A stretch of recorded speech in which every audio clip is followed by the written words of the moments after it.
Welcome to the Unitarian Universalist Church of Boulder. My name is Carol Saunders, and I serve as worship leader this morning. One thing I love about this congregation is the joy of continuing old friendships and the anticipation of creating new ones. It feels affirming to be among people who share my values supporting the web of life, striving to work with climate change, live in a fair and just manner, and show love and compassion for each other, as well as the broader world. If you're joining us online, fill out a visitor form in the link in the description. We'd love to connect with you. And to give you some idea of what we're all about, let me tell you about our mission. We say that here we connect bravely, deepen spiritually, embody justice, and always love. What we mean is that this community is inviting you into our shared time together today. But it's also inviting you into a way of life, a way of being in the world that may transform you. We want to grow as individuals and to welcome more people into this community, and we want to help you in your personal dream to make the world and your life better. Each week when we gather, we light our chalice, just as thousands of other congregations do each week around this country. It is a symbol of our Unitarian Universalist past, present, and future. It is a visible reminder of our interconnection. We are not bound together by creed, a specific list of things we all believe exactly the same way. We are united by shared values expressed in our 7 principles and by the commitments we make to each other about what creates this community. Will you join me in saying the words of our mission as I light the chalice this morning?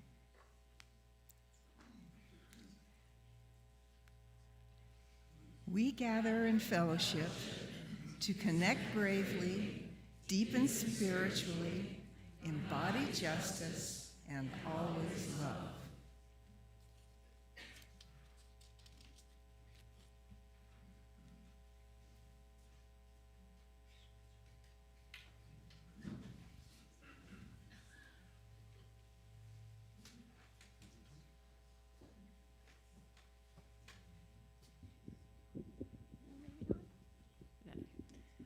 My name is Dinah King, and I am a trained volunteer oral storyteller in the public schools. I'm with a group called Spellbinders. There are about 400 of us all over Colorado, and there is a Boulder Valley chapter. You can look it up on spellbinders.org if you're interested. But my storytelling name is Sunny, and today I am going to tell you about a very terrible, horrible, no good, very bad day. So Judith Viorst wrote a story. My name is Alexander. Can I take this off? Yeah. And I woke up this morning, and the gum that I had last night was in my hair. When I got up, I stepped on the skateboard and I fell down. And then, while I was getting ready to go out, my very best sweater, it fell in the water and it got too wet. So I'm not going to wear it to school today. And then I was having breakfast. We had cereal, and Anthony, he got a big red Corvette in his cereal box, and Nick, he got a secret agent code ring, and I didn't get anything. I knew, as you can say it with me, that it was going to be a terrible, horrible, no good, very bad day. You've heard this story, I know you have. So when I went into the carpool, Mrs. Gibson picks us up, and then there was Becky, and then there was Audrey and Elliot, and I was scrunched in the middle, And I said, I'm smushed. And nobody said anything. There wasn't any answer. When I got to school, Mrs. Gibson, she said, you forgot the number 16 when I was counting. And when I was singing, she said, you're too loud. And then in art, she really liked Philip's sailboat. She didn't like my invisible castle at all. And so then Philip said to me, you're not my number one friend anymore. And he said, Paul was number one, Albert was number two, and I was number three. I said to him, go sit on a tack. And I said, I hope the next time you get a big double-decker strawberry ice cream, it falls off and lands in Australia. And then at lunchtime, Paul had 2 cupcakes. And Elliot, he had those little mini Hershey's. And Bob, he had jelly rolls. And I didn't have anything. It was going to be a terrible, horrible, no good, very bad day. Well, then after school, it was dentist time. We went to the dentist, all of us, and everybody was fine, but I had a cavity. And the dentist said, come back next week. I said, I'll be in Australia. And then, as we were going out, the elevator closed on my foot and smushed it. And then we came out, Anthony shoved me, and I fell in the mud, and I started crying. And Nick said, you're a crybaby, and I got up, and I'm swinging at him. And Mom came out and said, why are you fighting, and why are you muddy? It was a terrible, horrible, no good, very bad day. But we stopped by to pick up Dad at the office, and he said, stay away from everything, stay away from the copy machine. Well, it kind of broke a little, just a little, and my elbow knocked the books off the table, and when I was using the phone, I think I accidentally called Australia. And then it really was a terrible, horrible, no good, very bad day. For dinner, we had lima beans. I hate lima beans. And the television, it was kissing. I hate kissing. And then at the bath time, I got soap in my eyes and my best marble went down the drain. And now I had to put on my train pajamas. And I hate my train pajamas. And then when I went to sleep, Nick took my pillow. He said, well, you can have the Mickey Mouse. You can have the Mickey Mouse light. He gave it to me, and it burned out. And the cat crawled in, and he slept with Anthony. He likes Anthony better. But Mom came in, and she said, some days are just like that, even in Australia.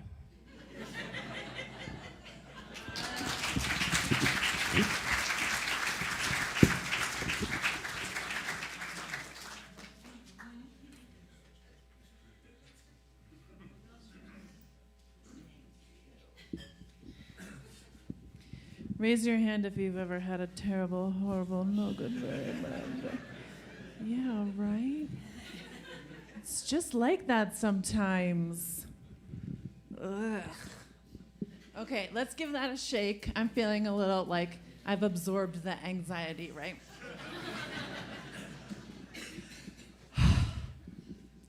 Hopefully you're not having one of those days so far today.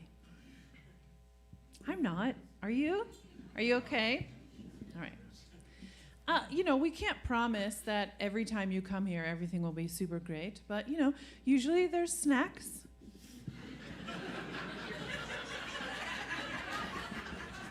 And nice people. And we do the singing. So hopefully at least, somebody smiled at you and, asked you how you were doing. So these are just some of the tiny ways that hopefully you're getting a little bit of what you need while you're here. So that's kind of what we're honoring with this little ditty that we like to sing. So hopefully in many big and small ways. What we need is here. What we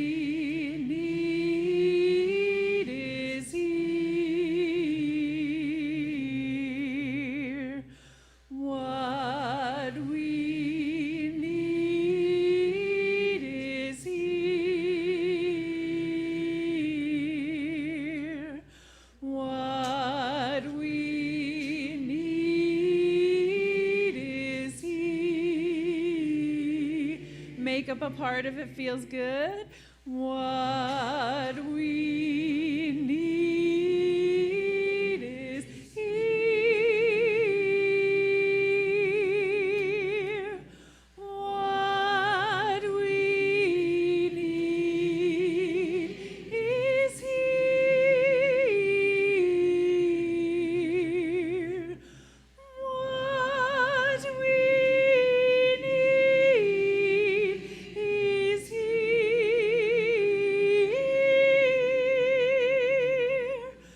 What we need is here. One more time.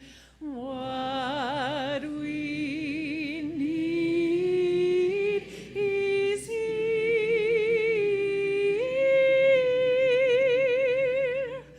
What we need is here.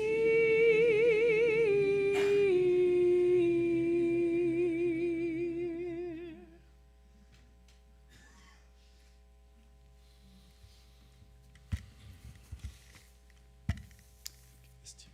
Thank you. Oh, goodness. It's good to be back. Again, last Sunday I was down at the Columbine Unitarian Universalist Church in Littleton, and I was struck, as I am every so often I get to our other congregations up and down the Front Range. Walking into that room, it's shaped differently. I don't know a single person, but the choir was just rehearsing, and the sound of them was filling that space, and the place was warm and welcoming and inviting. I need to be reminded of that sometimes, not just that there are Unitarian Universalist communities like that around, but that there are so many people trying to make a life out of community and connection, trying to stay in touch with compassion and empathy for one another, moving through the world out of a sense of hope, not fear, not all the time.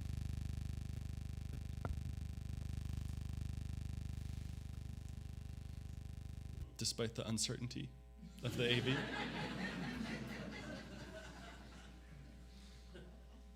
Will you take a breath with me?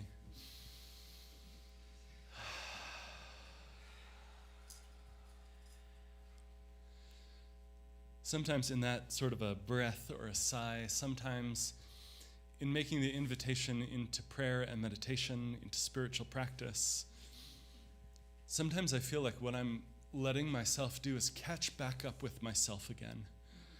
Like my body's gotten out over my skis. I don't ski. I don't actually know if that's the appropriate metaphor. But I think what it means, from context clues, is trying to get yourself back aligned again, trying to get yourself recentered so that your center of balance, you're not fighting against your center of balance. And I feel like that with my heart or my spirit sometimes. I'll get pushed out in front into anxiety or into worry. And it's not that the things that I worry about aren't real things for the most part.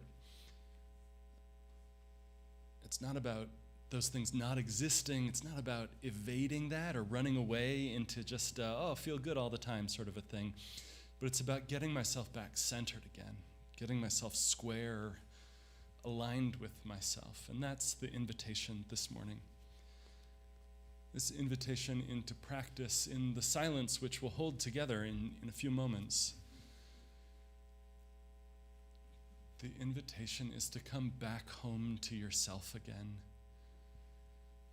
To find that part of yourself which is looking for life in community and connection with others. That part of yourself which moves through the world in a place of hope and not fear. That part of yourself which connects with the reality of other people. The compassionate piece, the empathic piece. All of that we can lose when we get out in front of ourselves too far. And in the silence, in the breath, here we come back home again to who we are and who we're called into becoming. We'll be together in silence for a few moments.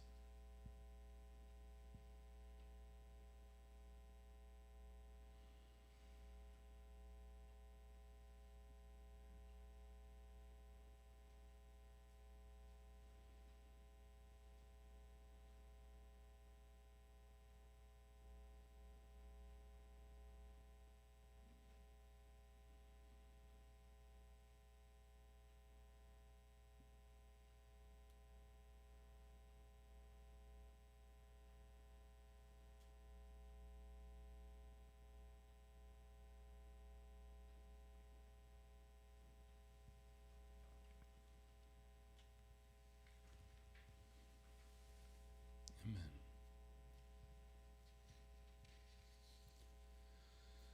Only love is welcome here.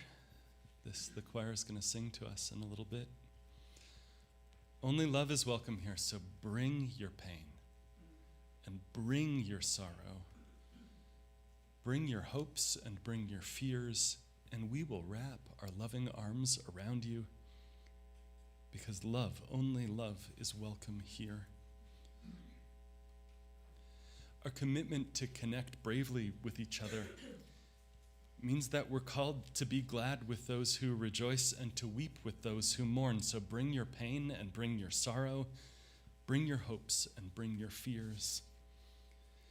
And each week we set aside time in the service in ritual to make that visible, to make the interior landscapes of every one of us into something visible, something bigger than any of us. We will wrap our loving arms around you because love, only love, is welcome here.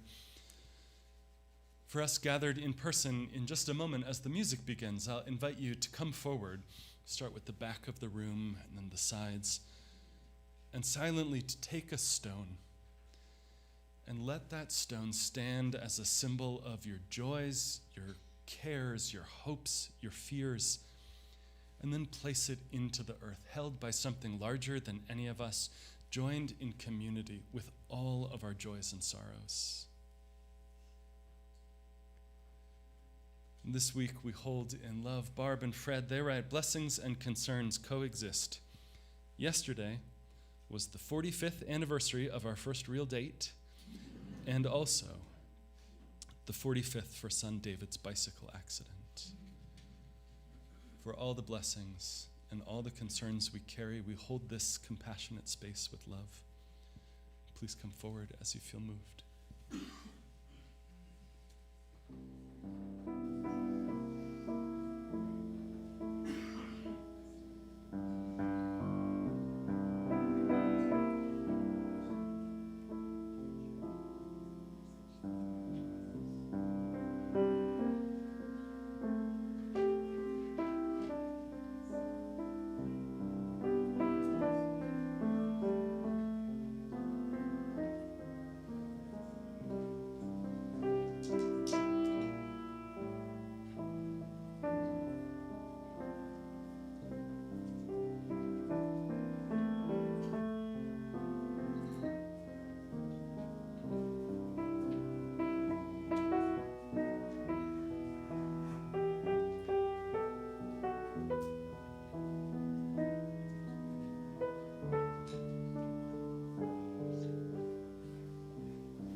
Here is where we give you the permission you haven't yet given yourself to show up and be your most authentic self.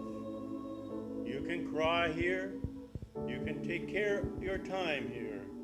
To be you is not a crime here. We are all divine here. We shine brighter when we all shine here. We rise higher when we all rise here. We practice being kind here. We celebrate the act that we are still alive here. Love, only love, is welcome here. You can make mistakes here. No guilt, blame, or shame here. There's only grace here. We know you by your name here. We've been waiting for you. So glad you came here. We hope that you stay here. And all that you are can be reclaimed and embraced here. Only love is welcome here.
One of the great magicians of the last century, Ricky Jay, magician, master of close-up magic, card tricks, illusions.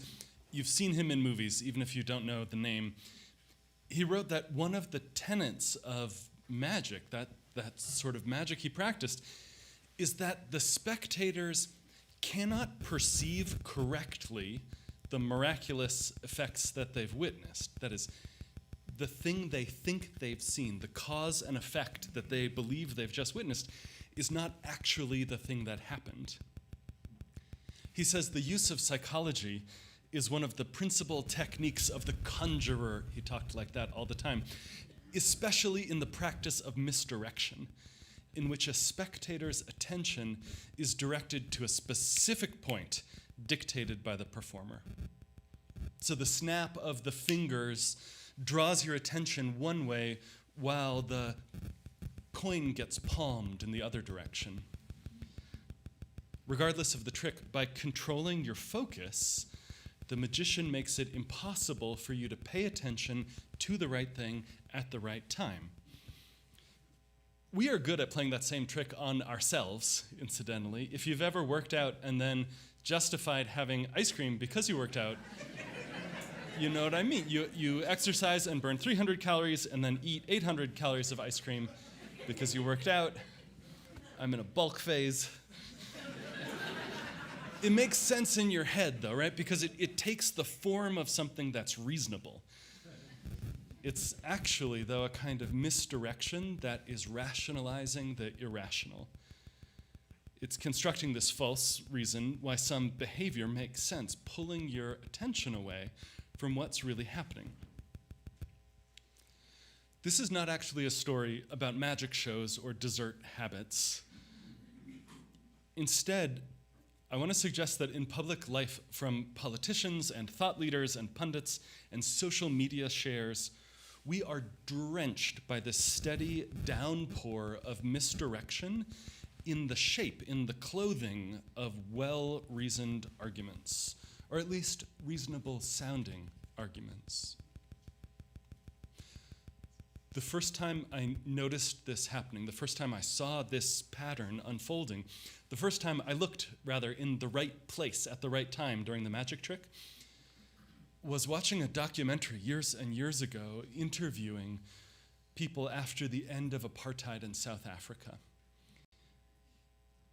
And the interview I'm thinking of is with a former South African paramilitary commander sitting at his dining room table in the late morning, speaking to the interviewer's camera about his former life. He's a white man in his early 60s, overweight, short gray hair, glasses, polo shirt, and he speaks earnestly, plainly, not trying to persuade, but speaking with conviction, with clarity. He says, "We were at war. We believed that if the black South Africans were organized, they would rise up. They were trying to get weapons, they would have used them on us. I had to do what I did to keep the country from descending into chaos. And if we didn't get them, they'd be shooting at us a few years later. So we found suspects, we took care of them.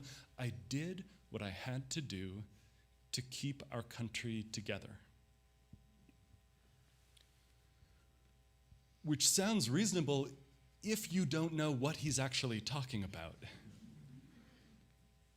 Because what his unit did was find and kill 14 and 15-year-olds who had committed no crime, but who might at some point in the future be likely to fight against the apartheid government, and that future possibility justified their murder.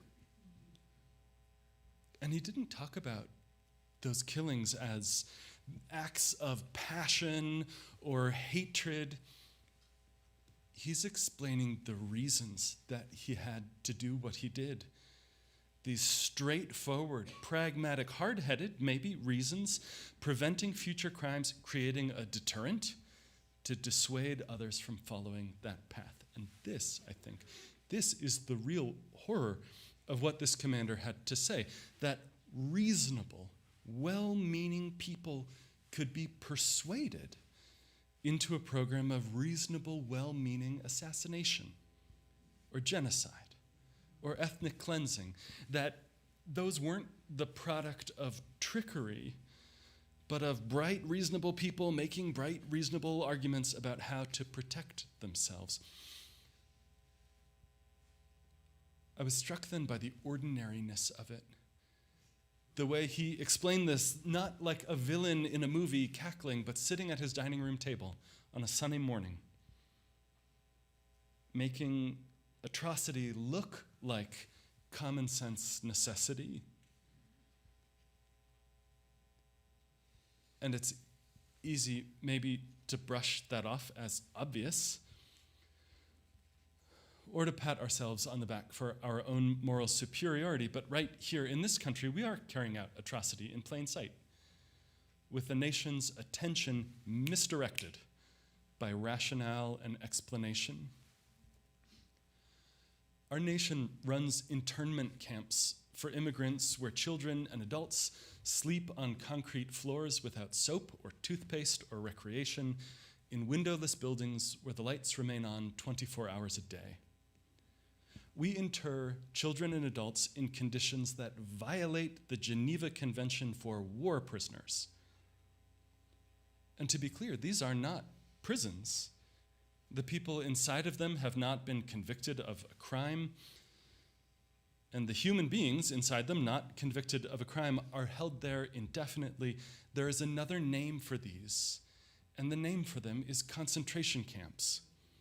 And I don't mean to use that term in a political sort of way.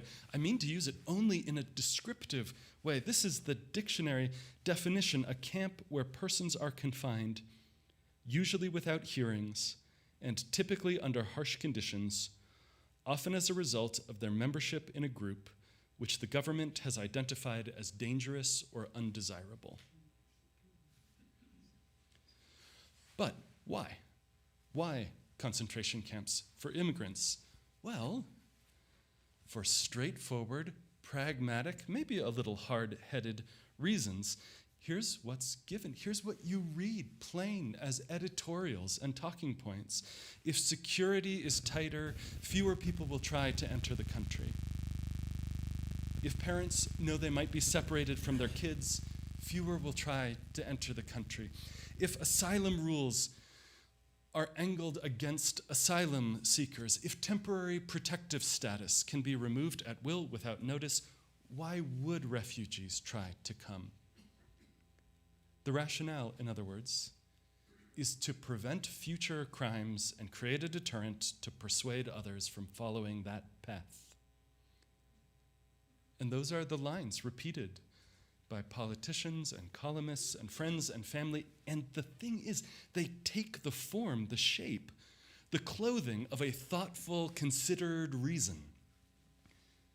But it's misdirection. By controlling the focus of your attention into those arguments, they make it impossible for you to pay attention to the right thing at the right time. And I don't here mean that they're misdirecting you from some grand plan, though maybe. I mean instead, misdirecting your attention away from the still small voice of conscience that every one of us has. The sleight of hand here is to get you disconnected from your moral sense. Whatever your opinion about immigration, when you hear the condition of these camps, there is part of you, that still small voice within you, which says this is clearly absurd and inhumane. Whatever your politics, this is no way to treat human beings. And this voice of conscience is what's silenced by the reasonable sounding explanations. We have to keep the country from descending into chaos. If we don't get them, they'll be shooting at us in a few years. We need to find suspects and take care of them. We need to do what we have to do to keep our country together and protect us. I don't usually preach with that level of sarcasm. Someone told me, yeah, but a little bit of sarcasm. But it's sharp. This moral disengagement is the name for how we convince ourselves that ethical standards don't apply in this situation. And it works just the way that sleight of hand magic does. It directs your attention from what's happening, the human reality of this. It directs your attention away from that to other things that draw you in, to the arguments, to the talking points. It reframes the behavior in a way that makes it acceptable without changing either the behavior or your moral standard. We're still good people. We still believe in being good to kids and welcoming refugees. Of course we do. Of course children shouldn't be separated from their parents. Everyone knows that. Of course that's what we believe as Americans. It's just that in this situation that doesn't apply. Each of these strategies presents reasons, justifications, explanation, but more than that, it works as misdirection because it demands an answer back from you. It demands that you engage with that sort of reasoning on its own terms. There's a kid's book called Don't Let Pigeon Drive the Bus. Do you know this book? The plot is simple. It's actually, I just told you the plot already. Don't let pigeon drive the bus. The bus driver has stepped out for a moment and left you in charge with only one directive. Do not let the pigeon drive the bus. But as soon as the driver is gone, that's already happened on the title page, Pigeon steps in. Please, can I drive, says Pigeon. I will be careful. My cousin Harry, says Pigeon, my cousin Harry drives a bus almost every day. This is a true story. Pigeon says, what if we do this? What if I just drive the bus to the corner and then back again? You'll see me the whole time. Pigeon says, this is just a bus. This is not rocket science. Anybody can drive a bus a little bit. I have dreams, says Pigeon. I have dreams. This is unfair. Every one of Pigeon's lines works just like that same stage magician, snapping fingers to control your attention. You know that it is absurd for a pigeon to drive a bus. But when Pigeon says, no, I'll be careful, and you reply to Pigeon saying, here's the thing, I hear you saying that you'll be careful, but there's actually no good evidence that pigeons can drive. I don't think there's good reasons to believe that you will be a careful driver. You've already fallen for the trick. If you've ever tried to reason with a 5-year-old hell-bent on French fries, you know there's nothing down the road of going back and forth in a give and take. What to pay attention to here? You could imagine a contemporary version of this story called Don't Let Pigeon Run Concentration Camps. The Chinese government runs concentration camps every day. Why can't I? Why don't you just let me run them till the emergency's over, right? What's the big deal? It's not like they're citizens. It's just a temporary detention. I want secure borders, do you not? It's sharp, I think, to say it.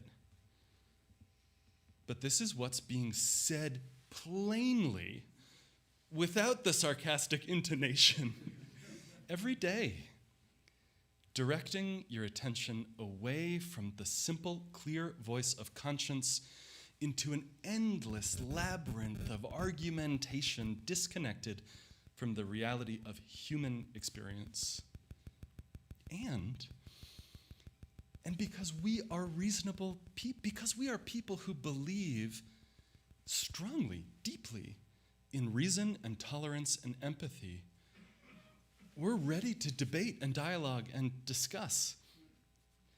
When Pigeon says, just let me run these camps till the emergency is over, and you say, well, I disagree about what constitutes an emergency and whether that applies to your deployment of the National Guard, you've already fallen for the trick in some way, because Pigeon has 11 more reasons why your definition of emergency is wrong. And actually, the founders' original intent was precisely for this situation.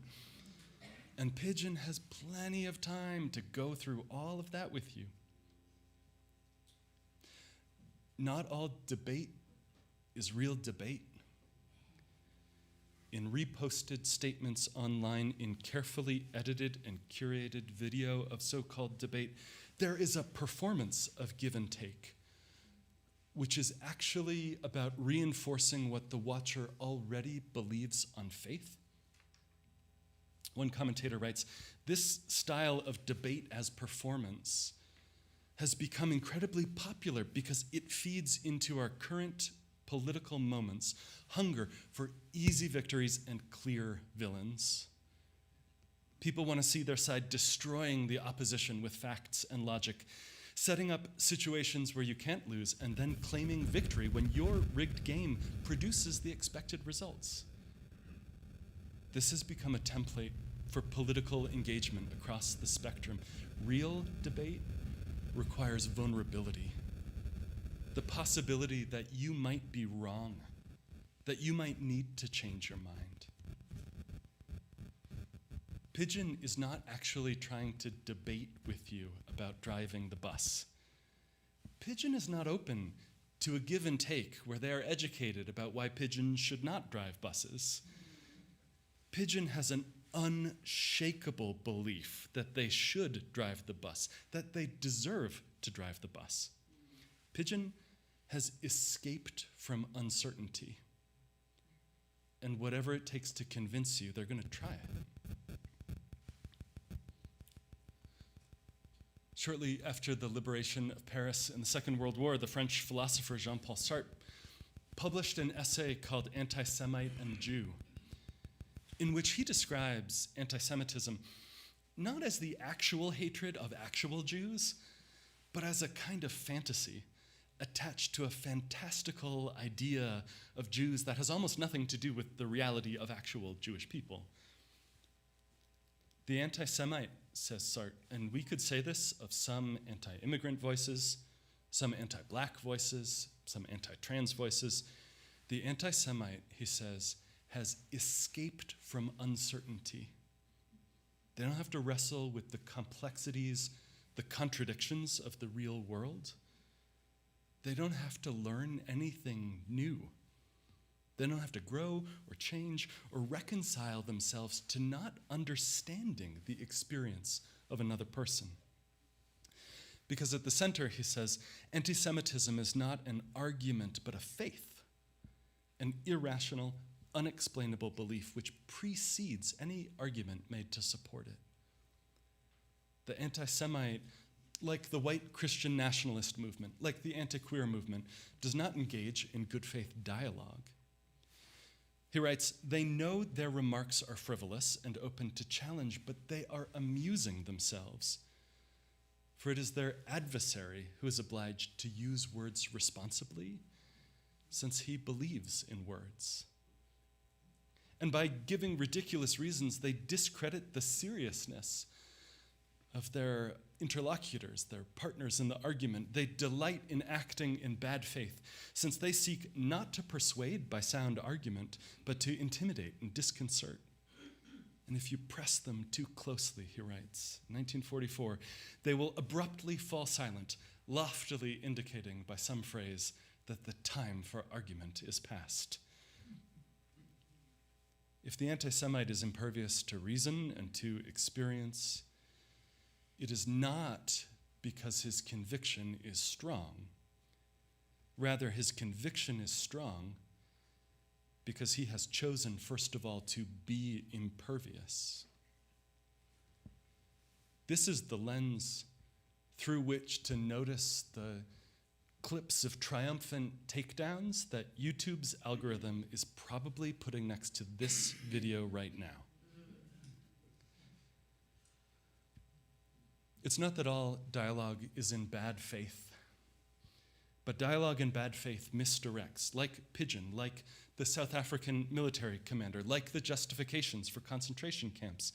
Its sleight of hand is moral disengagement, sending your attention away from conscience, shifting you away from human and humane reality.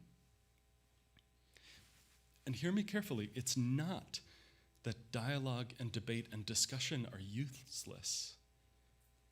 Hold the nuance. It's that dialogue in good faith is different in kind than dialogue in bad faith. And it takes work to discern which is at play and how to respond.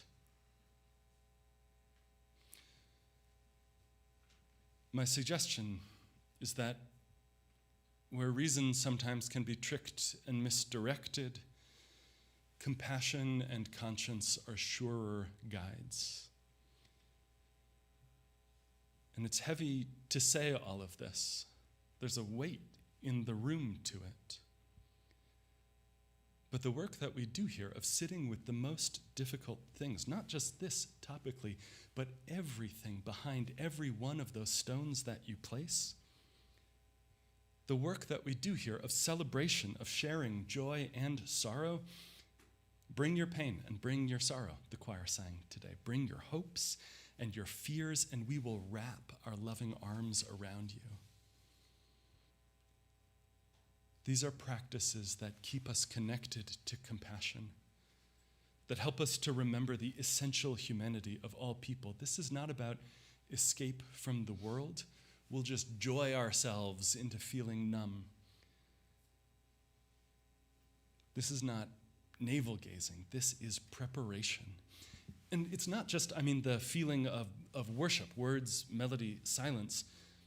The way that we encounter each other, that we work to encounter each other over coffee and committee meetings. The way that we practice seeing each other and listening each other into speech, of saying, how are you? And actually genuinely meaning it.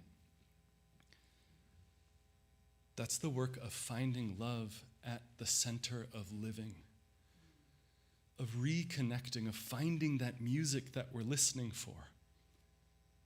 The rock unswayed by the tempest of the world, the endless song which sings through all creation. These are the words that we'll sing together in just a moment. This is our work, not to carry this as a weight and a burden, but as a reminder that at the center of living, we're trying to follow this thread of love through the labyrinth of the world and not lose it, not get distracted, but to pay attention today and every day. Amen.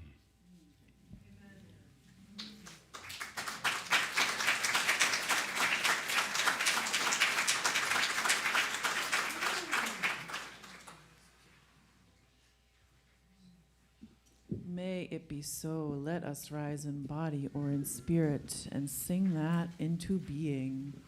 Our hymn is number 108, My Life Flows On in Endless Song.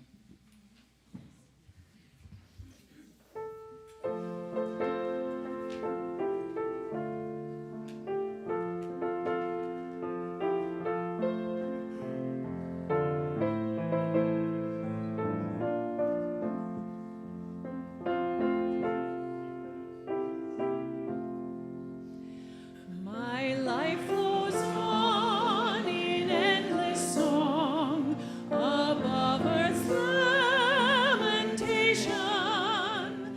I hear the real, the far off hymn that hails a new creation. Through all the tumult and the strife, I hear the music ringing. It sounds an echo in my soul. How can I keep from singing? What though the tempest round me roars? I know the truth it liveth. What though the darkness round me close? Songs in the night it giveth. No storm can shake my inmost calm, while to that rock I'm clinging. Since love prevails in heaven and earth, how can I keep from singing? When tyrants tremble as they hear the bells of freedom ringing, when friends rejoice both far and near, how can I keep from singing? To prison cell and dungeon vile, our thoughts to them are winging. When friends by shame are undefiled, how can I keep from singing?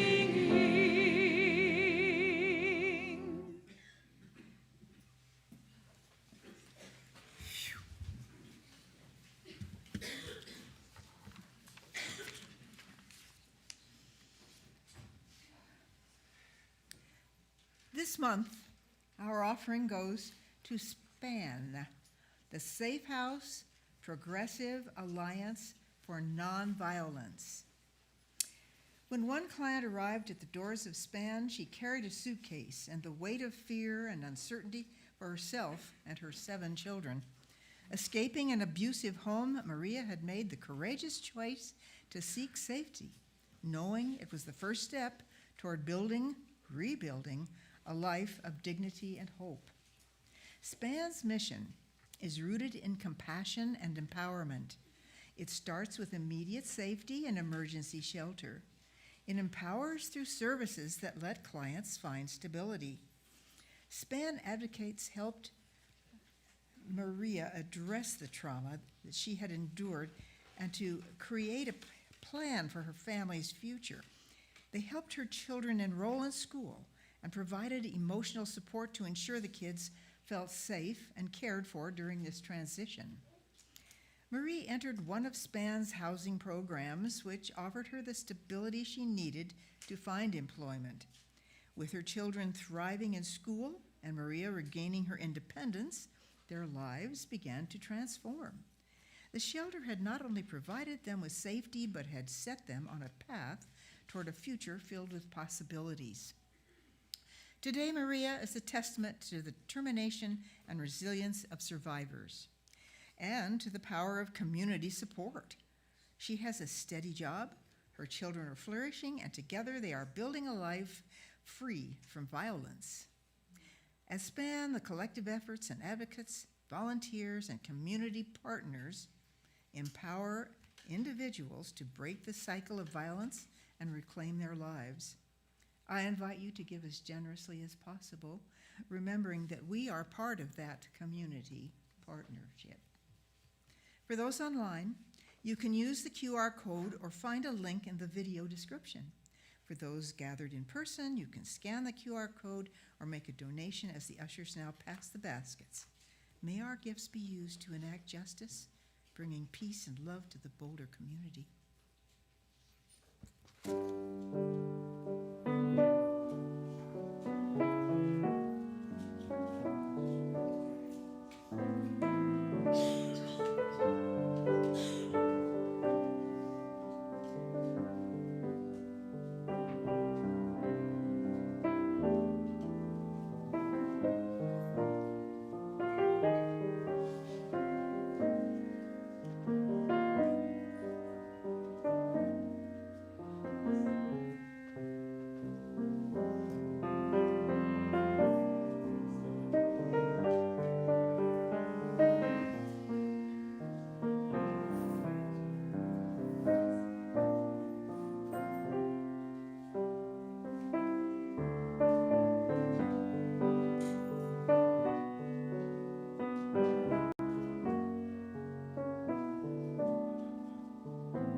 Before we close, I have a few invitations. It's a busy day. In the Sky Room during social hour is our Justice Fair. Our different teams focused on justice work will have tables for you to learn and sign up to be more of a helper. In the listening room, our community and connection manager, Scott Montgomery, will host an informal chat with newcomers who want to know a little more about how to connect and what we are all about. In the Emerson room,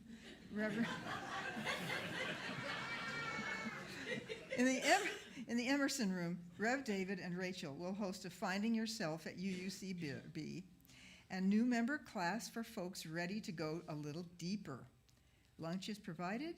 Feel free to come even if you didn't RSVP. And finally, importantly, mark your calendar for a special congregational meeting on November 9th to vote on a capital campaign to expand our building. Will you rise in body or in spirit as we close in song? I'd like to extend a special thank you to our guest artist for the last 2 weeks, Amanda Williams on the piano.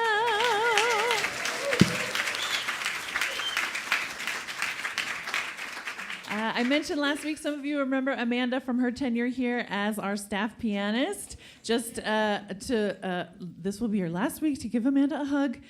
Next week, Austin will return from his vacation and we'll be back on the bench. So give Amanda your hugs. Thank you to Amanda. Thank you to the choir. Let's sing. As for me and my house, you will find us serving love. As for me and my house, you will find us serving love. As for me and my house, you will find us serving love. Love for all right now. As for me and my house, you will find us serving truth. As for me and my house, you will find us serving truth. As for me and my house, you will find us serving truth. Truth for all right now.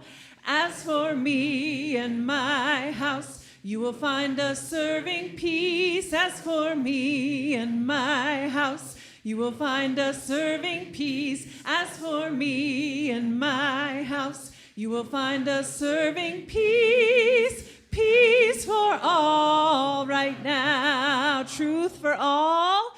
Truth for all right now. And love for all. Love for all right now. Our worship ends and our service begins. Go in peace.